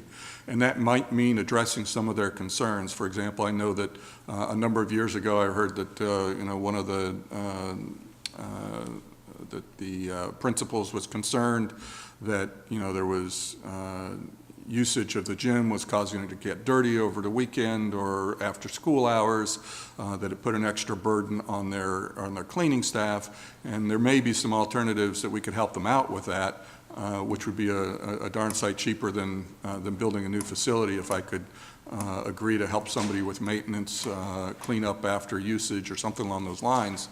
But I think that starts with trying to reestablish some sort of a relationship with these organizations to use those resources for the local community. Is that something we could put as an objective? Well, we certainly can if four of you all direct us to do that, and we'll work on that if that's what you want. Okay. Hear no objection? No objection. No objection? Okay. So the objective would be to reestablish relationships. So the objective would be to reach out to the other players and see if there's some way to formalize greater access, more predictable access to their facilities and merge their facilities to the extent possible into our inventory. Got it. Thank you. Yeah. Dr. Kraut? I'm sorry, are you through? That's fine, yeah. Dr. Kraut? Okay, this goes back to April the 10th, when this particular section 41 through 51 was on the agenda, and I had it pulled. And the reason I asked for it to be pulled was because of some unreadiness, which is what we're really talking about now. See, because the figure that we're working with, it tells you, 60% is the figure that we're working with as far as you be getting the discount for being resident, City team. you know, of the city versus a non-residential group of the city, okay?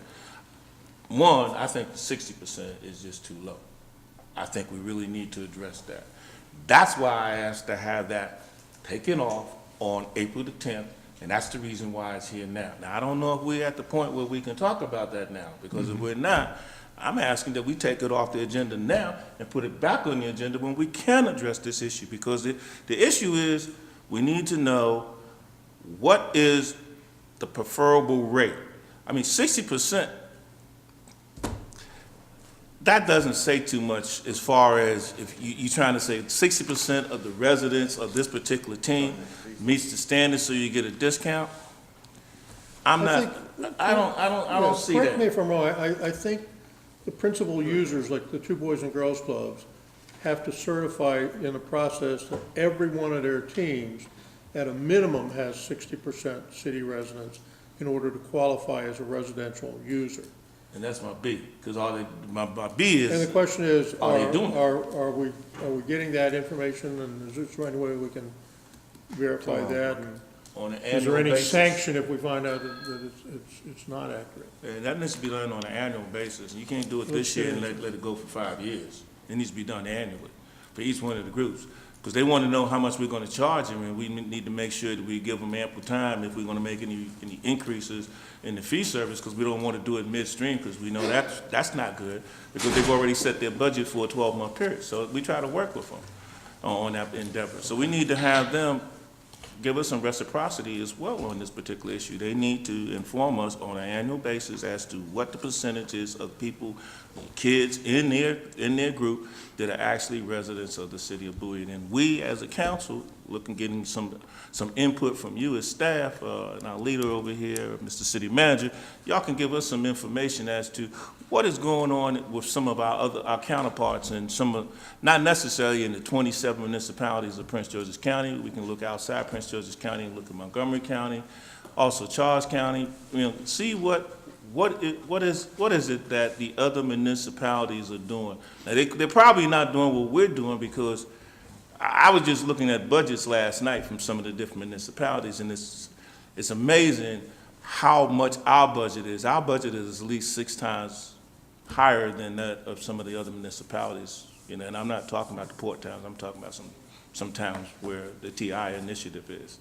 So, I mean, I don't know where we are on it tonight, but I don't, if we're not ready to discuss that fee structure, because that's key.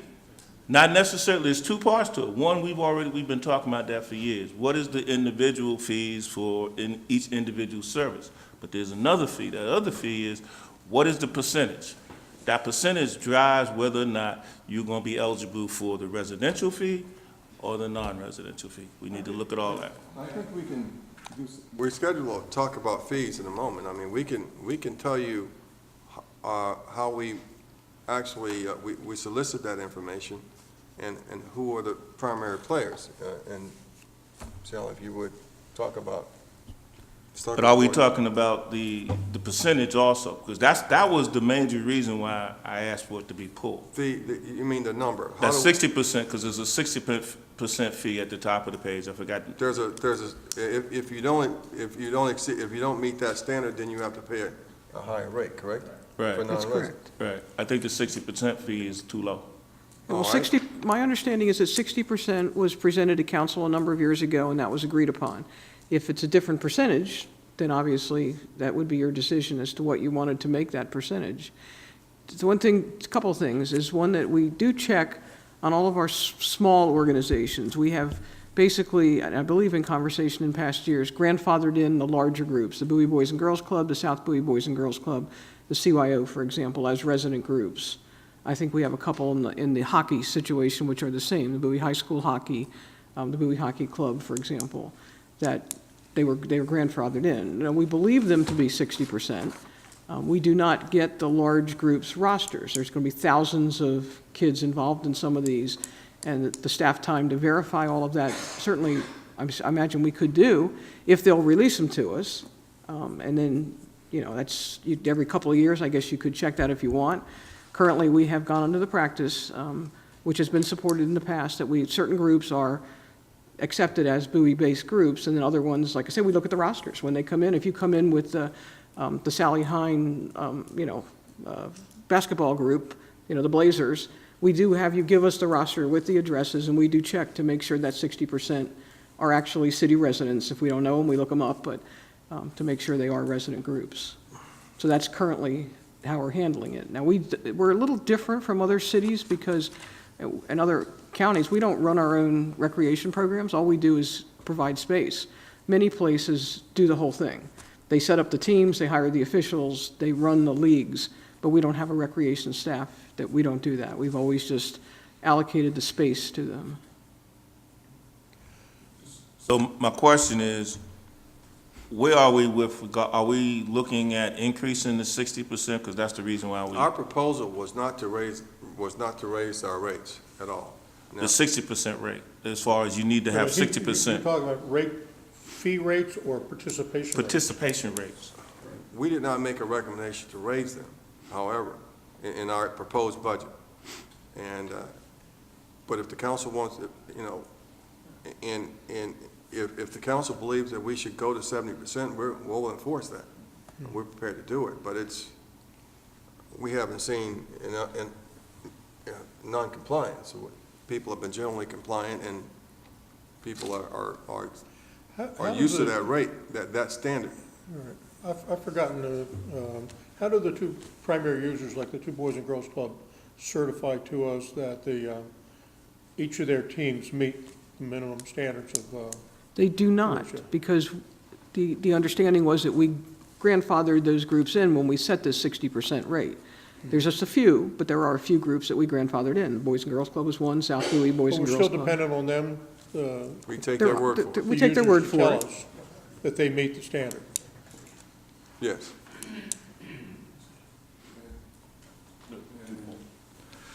So obviously, I think this is a big obvious, big gaping hole in terms of understanding who our users are. And it may turn out that they're 80 or 90%, and, we ought to be tripling up on gym space. But at the same time, because we don't have the information, everybody is suspicious of the worst, that, it's 12% of them are city residents, and everybody else is coming in from over the Eastern Shore just to use our facilities, which obviously is not the case either.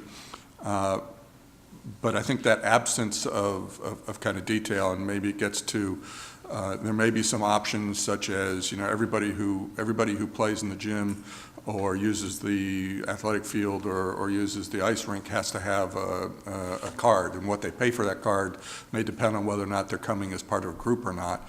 I don't know, but what I would think we might want to do is to make an objective for staff to go and look at alternative ways of ascertaining who's using the facility at what level, whether the residents versus non-residents, and look at what some of those data collection systems might be, so that we can have a fair assessment across the board for understanding who is using the facility, and that we can make a proper decision based on that. I'm not so much interested in just raising rates, because I'm not sure that solves the problem. I think the real question is, do we know who's using the facility? Do we know who's using the facility as part of groups? Do we know who's using it as part of tournaments? And then we can make a better judgment. But I think that all requires some better data collection up front. And I suspect that, it'd be far better to have staff go and noodle how best to do that, as opposed to, try and do it by committee in this format. Well, we're talking about, we have 123 athletic fields that people use here in Bowie, and our gym facilities and ice rink. That's thousands of kids. It may not, it may be, the mission might exceed the scope of our staff in numbers, but we'll take a look at it and see what it would take to come up with some positive control, though specifically who's using our facilities, whether they're Bowie residents or not, and if it's feasible. Understanding, of course, that we have a limited staff, and this is a monumental task, Well, considering the past practices. Right, and I would suggest that, in a retrospective is never going to get you the answer. The data's not there, the systems were not in place. I don't think you're in a position to go and start auditing the Boys and Girls Club and asking for addresses and doing that sort of thing. But there may be an alternative for developing a process to provide that on a going forward basis, to ensure that we change kind of the mode so that we get data that we can act upon with some good judgment, as opposed to guessing as to what our needs really are. And I appreciate the level of effort, but I also see the other side too, which is if I don't pursue these efforts to determine the need, then I could be wasting millions of dollars in taxpayer money building facilities for people who aren't paying taxes. Or I could be shortchanging my community by not building enough facilities because I've underestimated the number of people that need the facilities. It's my understanding that we did a need assessment 3 or 4 years ago, did we not? And assessed the need for ice rinks and basketball facilities. And SFA needs study was done. Yes, and I don't, let me put it this way. I don't doubt that there's a need for the facilities. I doubt who the needs, who represents that need, right? Whether or not it's city residents or not. And if we're going to be spending the big bucks that we are and providing these outstanding services, I think we ought to be thinking twice about how far we go to expanding our inventory of fields or courts or ice or what have you, without knowing if our constituency is really using them. Well, it's my understanding that the needs study was only responded to by city residents, and that's just a matter of fact. So what we'll do, we'll go back and take a look at how we could better measure who's using our facilities without conducting some draconian audit and upsetting the status quo significantly and insulting people. I think from a personal experience, quite frankly, I'm a little less concerned about the big users like the Boys and Girls Club. I think their efforts to maintain that their teams are Bowie residents is I have a higher level of confidence with them than perhaps with some of the other teams. But I think the point is well taken about some of the other users that come in, about whether we should continue to do that or whether we should, there's a higher priority and what that balance should be. Yeah. I would like to agree with that. My concern is that with such a large percentage of the usage being these groups that we have no insight. I'm just saying that my experience with them is that I have a higher confidence with the Boys and Girls Clubs, that the bulk of their use, the people that are on their teams are Bowie residents. That may not be true, but my sense is that they probably are. The other private users that come in, and rent the facility, I think the question goes back to the one that somebody raised earlier, and that is that balance. If we have a choice by having an empty building and making some revenue, that's one thing. But if in doing that we're pushing users out, what's the purpose of the building is not to make money. Absolutely, agree wholeheartedly. And actually, I would go a step further. The purpose of the building and the facilities is to serve the citizens who paid for it. And to the need issue, if citizens show up at a gym and see that it's chock full, they need a new facility, no doubt about Yeah, it. but sorry, now. But now that's, but that may not- not be, because there are a lot of Bowie citizens using it. It may be because there are a lot of non-citizens using Yeah. it. But I And think that's the what we're looking at concern. now is there's a difference between now looking at the budget thing and looking at a policy thing. Oh, You know, absolutely. So, I think that it's, the easy thing to do is have direct staff to do an analysis of who the other users are and what the impact of that use is on, Not other users, all users. yeah. Because all users, the whole facility is in question, whether it's fields or ice or the deal. There's no way you can cut out, over half of the population and say, well, we'll just assume that they're. No, I'm not, green. no, don't get me wrong, I'm not assuming that, I don't want to assume that everything's perfect there, but I'm just saying that my experience with the two Boys and Girls Clubs is that I have a higher level of confidence with them being mostly Bowie residents than I do with the private users that are coming in. That I share your skepticism. Dr. Trout? But let's- Thank you, Mr. Mayor. We got to get this to a conclusion Okay. at some point. This is something I'd like to just let staff know. This is a text that I just got from the chair of the Recreational Committee, and she says to me, "Be mindful that the Prince George's County Boys and Girls Club allows kids from wherever to play in the Boys and Girls Club in the county." She says, "We," meaning the club, her particular club, cannot turn kids away because it will harm our sanctions with the county." So I just want us to be completely aware that this is a variable that we need to discuss as well when you come back. My gut feeling is I don't think we're ready for 41 through 51 tonight. I don't have a problem, deferring that, but I think, like I said, we got two issues here. One is a budget issue and one is a policy issue. That's exactly right. It's policy. And that's the reason I pulled it off, because of policy.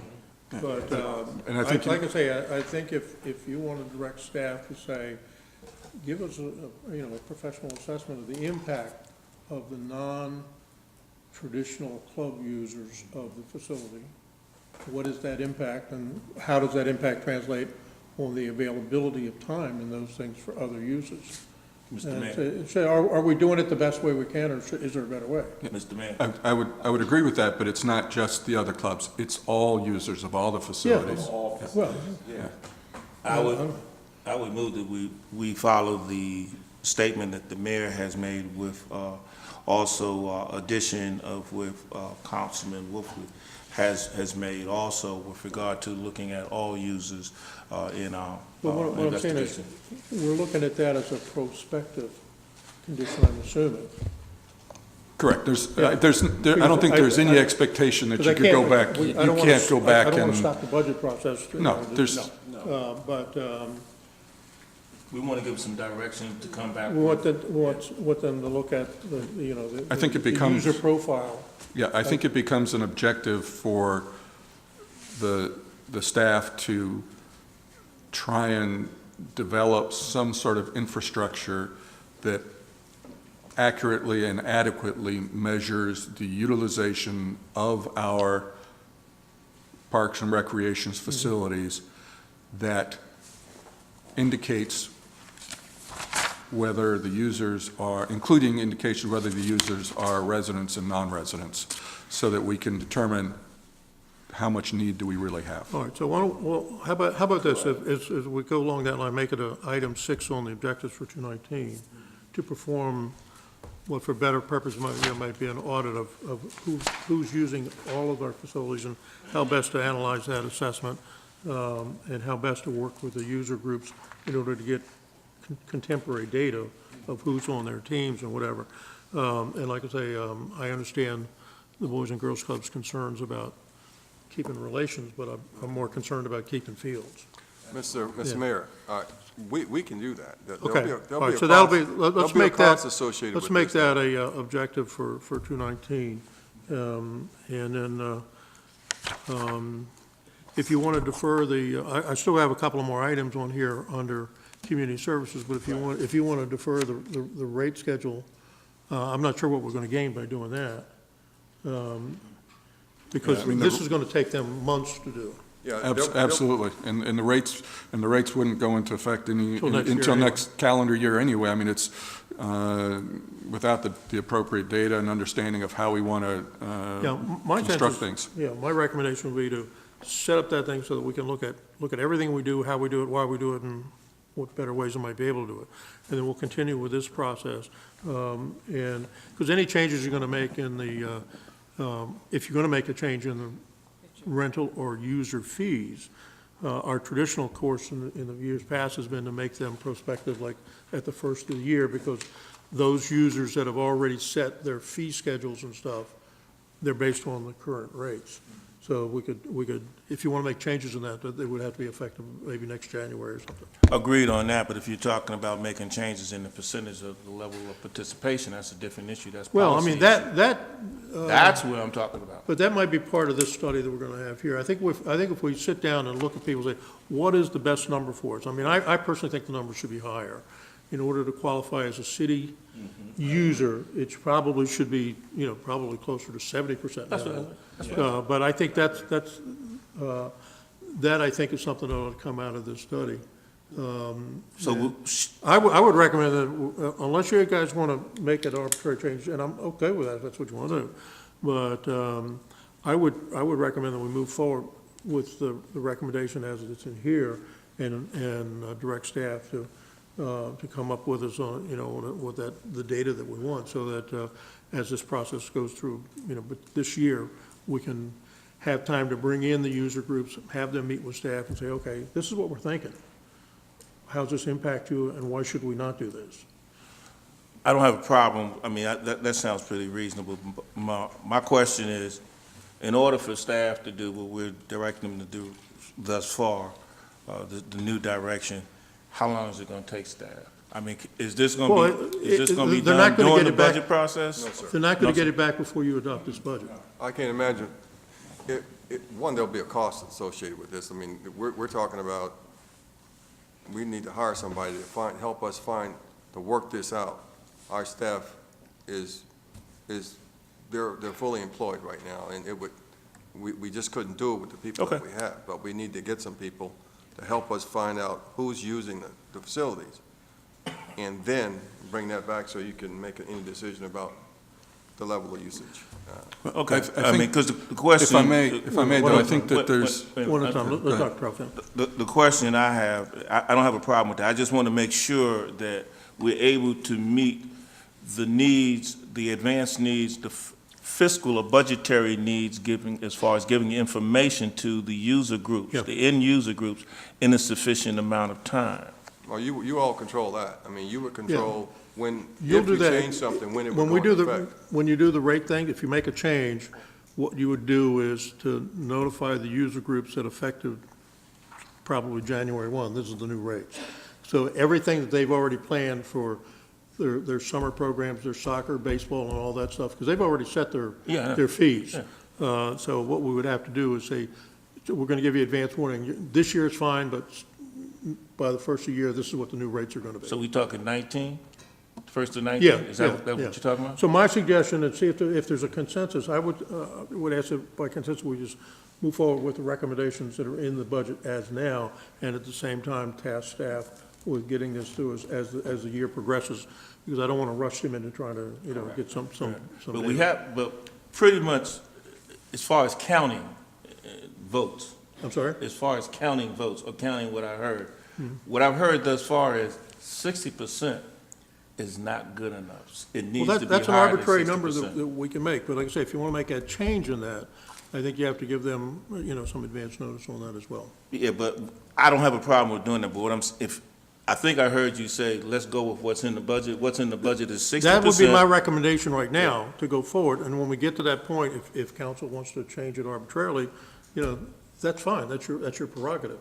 But, I don't want to spend the rest of the evening. right, if I may, my expectation is this, in a month or two, that staff comes back with a thought-out plan as to how they can manage the utilization of our assets, monitoring who is using it in the community, whether it's residents or non-residents, and be able to speak to us at that time as a way of moving forward for the coming calendar year, because we won't be able to get anything in retrospective, but be able to say that, we would suggest doing it this way going into the future and charging in this manner in the interim, and discerning then how many people are truly using versus residents who are not, something like Well, that. that's different. But that's 50%, because the budget, according to the schedule, we won't be finished with that until in May. Right. So you can't say a month or two, because a month or two, I've already asked the What question he about said that. is, Will it be we're done either- by the end of the budget? And the answer to that is no. No, your question No, is. but it won't matter, because anything we decide on the budget won't take effect until January anyway, because we don't deploy the rate changes or the methodology changes until January. So if we approve a budget now that's got the current infrastructure, the current rates, and then in 2 months we get new information and a plan to move forward from staff on how we might change that, both methodology and rates, then we could deploy that for January. I don't have a problem with January, but you're not gonna get it in 2 months. That's what he just told me. Okay, so just let me make sure I understand what we're asking for here. So you want the user data, who's using the facilities, all of them, and a All the plan facilities. to control and manage the usage. Is that correct? That's it. That is correct, but as a going forward proposition. That is to say, we're not I asking you understand that. not to be on the hook to tell me last month or last year who used it and what So you don't, percentage. okay, so the history doesn't No, doesn't no matter. history.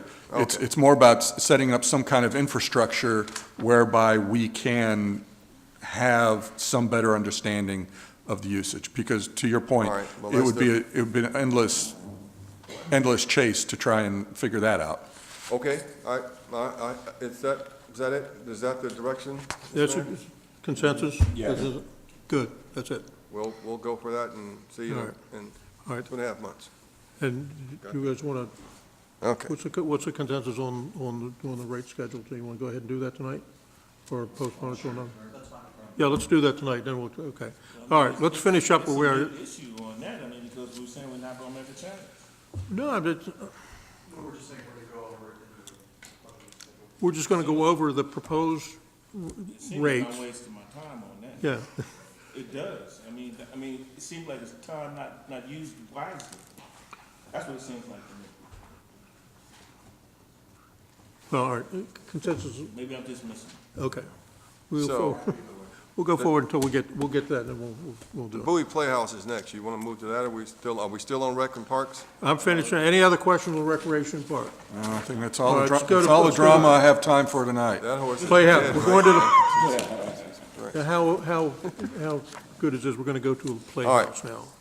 The Bowie Playhouse. Some This of you guys facility are gonna provides send you to the affordable, Playhouse. quality, live theater, musical entertainment to the citizens of Bowie and surrounding communities. Bowie Playhouse is a 153-seat, fully accessible theater that is equipped with a stage, dressing rooms, orchestra pit, technical booth, and multi-use lobby. The majority of the theater's rental time is allocated to cities' in-residence production companies. Remaining rental times and dates are available to performing arts groups of plays, concerts, dance recitals, and meetings. In 18, they had an objective was to replace the ADA ramp by 30 November 2017, and that was completed. B was to evaluate revised staff patterns of the Playhouse technical staff by December 31st, and that was completed. In 2019, the objectives are to identify, prioritize systems and equipments that need to be replaced within the commercially available systems by November 30th, 2018. 2 is to analyze continuity of operations and implement training programs by 31 December. That's regard, persons retiring versus people who are going to fill their positions and that sort of thing. The significant change here is an additional technician hours, which equals to $19,359. That equals a 0.5 increase in the FTE line and most of the expenses are salary and wages, and that includes my discussion on the Bowie Playhouse. Questions on the Playhouse? All right. Parks and Grounds. Parks and Grounds, Responsibility of this- 117. Responsibility of this division includes the maintenance of ball fields, city parks, bike trail, fences, play areas, play equipment, flower beds throughout the city. This division maintains all trees, shrubs, and lawns on city property and fencing along Route 197. Objectives for 18 were to remove the Allen Pond softball field 3 and reconfigure it into 2 youth soccer fields by October the 30th. That objective was completed. Renovate the landscape planting at Ken Hill in the front of the multipurpose room and along parking lot side of the building by October the 31st, 2017. That was completed. Reseal and restripe Allen Pond basketball court by April 30, 2018, and that was completed. Objectives in 2019 are to install various frequency drive pump controls at the Church Road Park and by August the 31st, which is an energy-saving pump drive which only uses energy based on demand, not a flat rate, which it makes it energy efficient. To install picnic tables and shade structure as outlined in the implementation section of CT 1-2 of the sustainability plan at Centennial Park by September 30, 2018. 3 is to renovate the landscape planting at Allen Pond marquee sign at the intersection of Northview Drive and Notting Hill Drive by October 31st, 2018. Significant changes. The addition of a park maintenance supervisor and reclassification of a position from 112 to 113. This position will replace the stormwater supervisor that will be leaving this department and taking the stormwater management function of Public Works that we discussed last week. So that in itself, which starts in January, which is a 0.5, and it takes it from 35.6 to 36.1 in the FTEs. Salaries and fringe benefits are the big expense there. Repair and maintenance is another big expense. Large facility, utility expenses are high, or proportionate, put it like that. Materials and commodities are used frequently since that's the nature of the job, and also operating supplies such as herbicides, fertilizers, grass seeds, and such. And that concludes my discussion on Parks and Grounds, Mr. Mayor. Question on Parks and Grounds. Mr. Stev? I just want to say a real quick thank you. I don't know if he's still in the audience tonight, but to Mr. Hall for his work. Oh, there you are, Mr. Hall. Good to see you. I just want to say thanks for the manner in which you run the department. You and I had a great visit a while back, and the quality of the work that your guys do maintaining the equipment that you guys have is absolutely fantastic. We save a lot of money because of the diligence of your staff, and so I just wanted to extend to you and to them a big thank you for how you run that department, because I'm consistently impressed and you do tremendously good work. So thank you. Any other questions? Okay, next section. Stormwater Management Special Tax Districts. They're on page 120, 121, and 122. As you know from our previous discussions in the CIP, there are some dredging requirements associated with these tax districts and maintenance by our stormwater management team. Additionally, there are the listings here for Tax District 1, which is Melford, the Bowie Town Center, Centennial Park, Highbridge, Gateway Center, Pin Oak, Elder Oaks, and Collington Plaza. There is we maintain and manage a contractor who conducts maintenance on these particular projects. Be advised that as of January the 1st, these management functions will move to Public Works also, and this involves inlet cleaning, storm sewer cleaning, trash removal, mowing of the grass drainage areas in all of these district stormwater structures. But that function will be bifurcated from Community Services and Parks and Grounds to Public Works, along with that section that's going over there by the 1st of January. That's it, Mr. Mayor. Questions? Ice Arena 123. Our fun discussion here, the ice arena. The objective of the ice arena division is to provide recreational program or indoor ice skating for community residents. The program is administered by 4 full-time staff and is augmented by part-time employees. The objectives and results of fiscal year 2018 were to expand the Learn to Skate lesson programs to include day-long camps called School Out Skate Days for school-age children by December 31st, 2017, and this objective was completed. Number B was to create partnerships with at least 5 local businesses to promote ice arena programs by providing free skate passes for their employees, recognition programs by December 31st, 2017. That objective 2 was completed. Objectives for fiscal year 2019, work in conjunction with the user groups to hold community open house to help promote different programs offerings held at the facility. The event to be held in October 31st, 2018. Number 2 was to examine the future staffing requirements, programming, schedule, and proposed fee structure for the new 2-sheet ice complex by March 31st, 2019.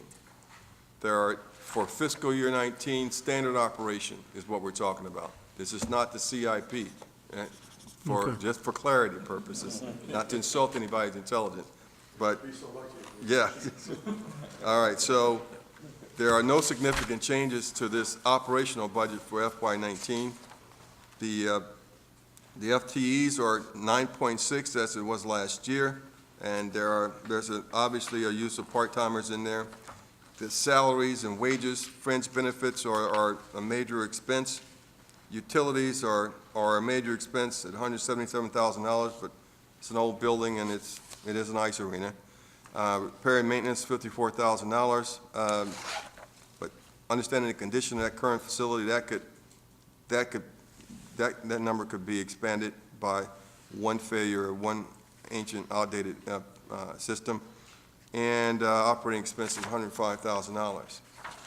That ends my discussion of the operational budget for Questions on the ice arena 2019. operation? Historic properties 127. Okay.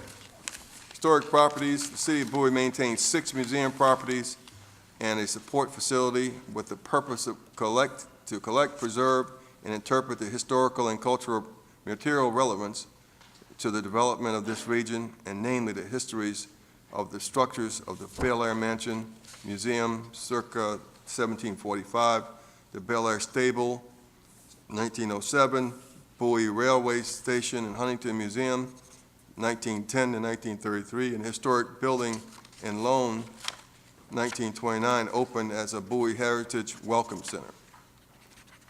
The objectives for 2018 were to work with the graphic designer to develop a Old Bowie walking tour brochure by December the 31st, 2017. The project was completed in March of 2018. B was to complete the American Alliance for Museums Assessment Program for Collection Management by May the 31st, 2018. That assessment was completed in March of 18 also. Work with the Public Information Specialist to complete the Bel Air at Bowie Oral History Project by June the 30th, 2018, and that was completed it is scheduled to be completed on time. The objective for 19, create a series of publicity advertised educational programs for each historic property for museum staff and volunteers, with sessions also open to the public by March the 31st, 2019. Add all photographic images held in the City Museum archives to Past Perfect Collections Management System, making them available online to researchers by June 30th, 2019. 3 was collaborate with Public Works to move the Bowie caboose by June 30th, 2019. There is an additional $7,199 increase in the budget under significant change for his additional museum aid time, which takes the FTEs from 5.1 to 5.3. Most of the cost of this particular budget involves personnel, some professional services, and repair and maintenance. It's an old building, but otherwise, that completes our discussion of the historic property. Question. Gymnasium, 129. All right, then. The gymnasium. This facility provides gym spaces for community residents to participate in athletic programs. The majority of the available evening and weekend courts are allocated to organized adult and youth basketball and volleyball. Day and off-season time is available for activities programmed by the city. The objectives for the gym and the results for 2018 were to develop a plan to renovate the front desk by November 30, 2017. A plan has been developed, therefore this objective was completed. Create and implement one of the new customer service-related staff training initiatives by June 30, 2018. The customer service training was provided to part-time staff on March the 24th, and this objective was completed. The objectives for 19 are the plan to execute 2 one-week youth basketball camps to be completed by April the 30th, one being a summer and one in summer 18 and one in the spring of 19. The plan to organize a spring youth basketball clinic, which is for new players where they learning to play the game, to be completed by June the 30th, 2019. There are no significant changes to this budget. The FTEs are the same as they were last year. Wages and fringe benefits are the biggest expense. Utilities, repair and maintenance and operating supplies are then the highest. That's all for the gym, Ms. Mayor. Happy to answer questions. Question on gym. Mr. Shep? All right, this is not at all to reopen the previous conversation we had about the new directives and rates and all that. I just wanted to know if it was possible or made sense, as staff does take a look at figuring out who's using the gym, current space and all that, and resident versus non-resident. Would it even be possible, and this is just something you guys can figure out, you don't have to answer now, would it make any sense for us whatsoever to just request from the groups that are using it, especially some of the bigger ones, to just ask individual teams to provide a roster of names and addresses for their players, which is information I assume most of them probably collect at some point, and they can just highlight for us who's a resident, who's a non-resident. It might just make it easier to push that burden onto the teams. We're probably asking them for things they already have, so that's just one idea. The other thing as it relates to the gym, it's been a while since I played at the gym as a member of Boys and Girls Club. I'm not actually aware. Is there currently a published schedule somewhere on the city website or anywhere where anyone can just look up who's using the gym, what group's using it, what they're using, et cetera, et cetera? There's a calendar on the city's website under gymnasium. There's a calendar, so I can just go online and pull up who's using the gym when and for what? Yep. Cool, that's awesome. I think that's everything I had, looking at my notes. And it looks like my other questions were preempted by the previous discussion, so thank you. Any other questions? Okay, now you're back to rental user fees. We're going to do that tonight? That starts on 41, sir, if you want. Yes. I'm sorry. Wait, Mr. No? Mayor, can we move, wait? I agree with that. You mean Henri?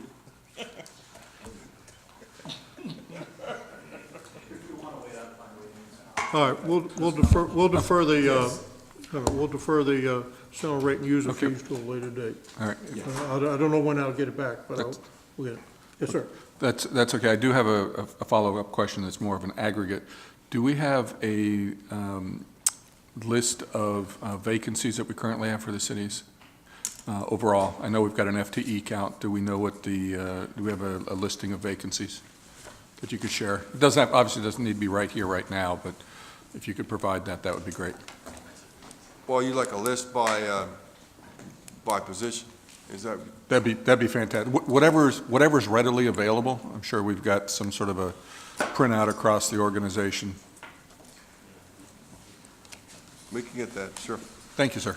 Any other questions? We'll send it out electronically. Mr. Garner? Thank you, Mr. Mayor. I'd like to move to adjourn. Moved and second. Any question on the motion? All in favor? Good night, Opposed? everyone. Unanimous. Thank you, guys. Thank you all.